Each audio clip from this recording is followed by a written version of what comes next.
예, 지금부터 두 주제 차례로 만나보겠습니다. 저희도 방송에선 쓰지 않았던 말, 송영길 대표가 이재명 불가루를 외치는 일부 강성 친문들을 강하게 비판했었죠. 어떤 단어를 써서는. 이에 친문 진영 대권 주자들이 지지자들을 비하했다 이러면서 송영길 대표의 사과를 요구하고 나섰는데요. 그 목소리 저희가 다시 한번 들어봐야 될 것 같습니다.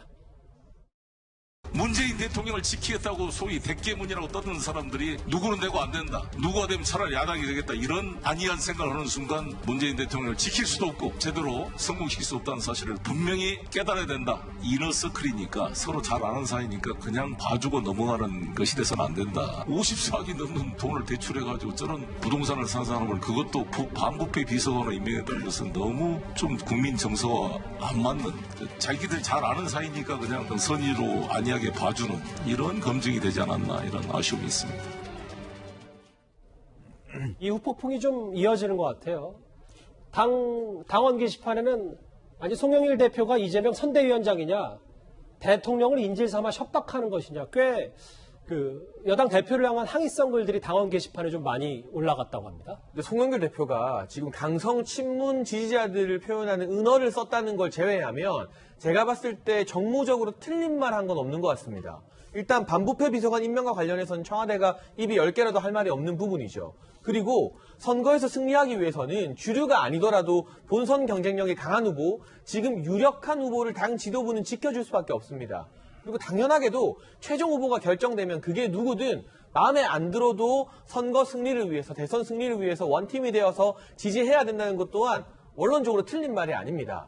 그런데 여기서 아마 지금의 이 친문 당원들이나 정세균 후보를 지지하는 분들, 또 이낙연 후보를 지지하는 분들은 아직 민주당 경선 게임이 끝난 것이 아니다. 지금 이재명 지사가 여러 여론조사에서 두각을 나타내고 있습니다만 여권 후보들 가운데서는 충분히 뒤집을 수 있다고 생각을 하는 것 같습니다. 그러니까 송영길 대표 입장에서는 될 수 있는 후보, 될 가능성이 높은 후보를 지금부터 조금 지켜주면서 보호해야 된다고 판단을 내린 것인데, 나머지 후보들 입장에서는 그게 벌써 송 대표는 게임이 끝났다고 생각하는 것이 아니냐, 이렇게 날선 반응이 나올 수밖에 없는 것이고요.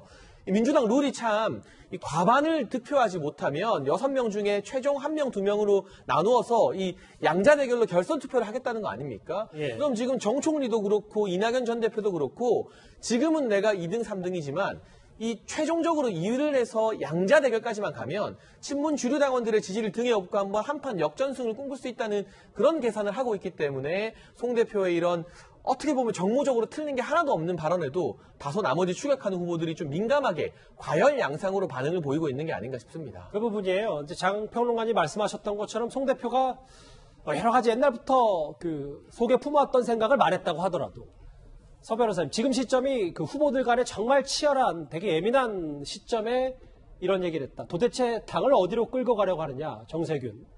송영길 대표 좀 더 신중했으면 이낙연. 반발은 나올 수도 있는 것 같습니다. 그런데 저는요, 송영길 대표가 근데 이거 아주 정확하게 할 말을 이게 했다고 이래 봅니다.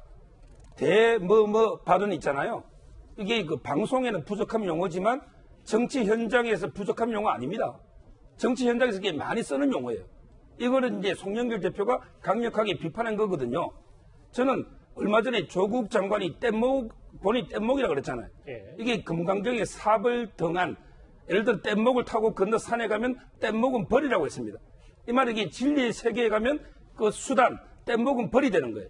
근데 저는 조국 장관이 부인도 4년 받고 본인이 이게 어려움을 겪는 것도 지지자들 때문에 눈치 보다 보니까 이게 인정할 거 인정 못하고 계속 부인하다가 어려움에 처하고요.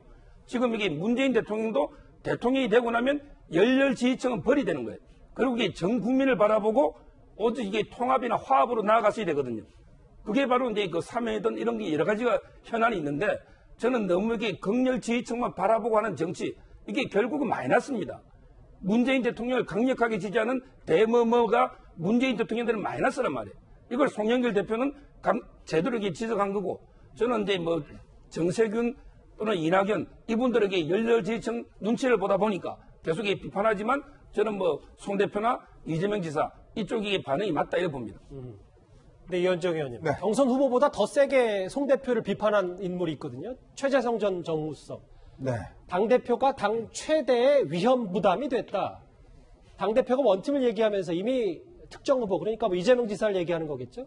지지하고 있다고 밝힌 셈입니다. 최재성 전 정무수석의 메시지는 이례적입니다.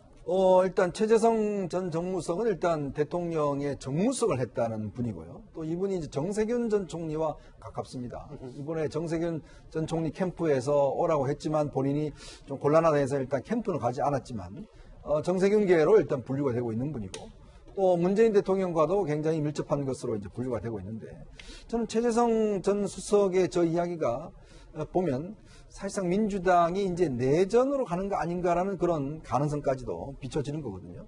최근에 지금 우리가 조금 전에 논의했던 이 민주당 토론회 같은 거 보면 지금 굉장히 어떤 면에서 분위기가 지금 좀 상당히 좀 치열해지고 있는 거고. 이재명 대 반 이재명. 지금 뭐 바지 이야기까지 나오고 더군다나 지금 이 송영길 대표가 경선 연기론부터 시작해서 줄곧 이재명 지사의 편을 많이 들고 있어요. 이제 그렇다 보니까 친문들이나 정세균 이낙연 쪽에서는 송 대표에 대한 불만들이 지금 뭐 굉장히 쌓여가고 있는 상황에서 지금 이 어떤 면에서 보면 굉장히 입에 담을 수 없는 이야기까지 지금 해버린 상황이거든요. 이 상황은 지금 민주당이 우리가 어떤 면에서 이 경선이 굉장히 치열해지면 내적으로 사실 친이와 반이가 상당히 나눠질 수 있다. 이 가능성을 이제 이야기를 해왔지 않습니까? 예. 이제 저는 그 가능성이 점점 그 어떤 가능성이 높아지고 있다. 이런 측면이 있는데 만약에 저 문제에 대해서 최재성 전 대표가 지금 이야기를 하고 지금 당원 게시판에 난리가 났는데 이렇게 되면 이제 이재명 지사계와 또 이재명 지사 반대하는 게가 굉장히 이제 양분화돼서 싸움이 더 극렬해질 수 있습니다. 아마 조만간 이제 채널도 토론회가 있지 않습니까? 예. 지금 토론회가 진행되면 될수록 이 싸움은 굉장히 더 치열해질 것이고 일단 예비 후보 경선이 끝나고 난 다음에는 그때부터는 아마 본격적인 싸움이 전개되면서 특히 반이 계열에서 이제 후보 단일화 이 논의가 굉장히 저는 급물살 탈 가능성도 있다. 이럴 경우는 아마 이재명 지사도 아마 녹록치 않게 대응을 할 겁니다. 그럴 경우는 당이 예. 상당히 어떤 면에서 금이 갈 수도 있는 가능성도 저는 충분히 엿보고 있습니다.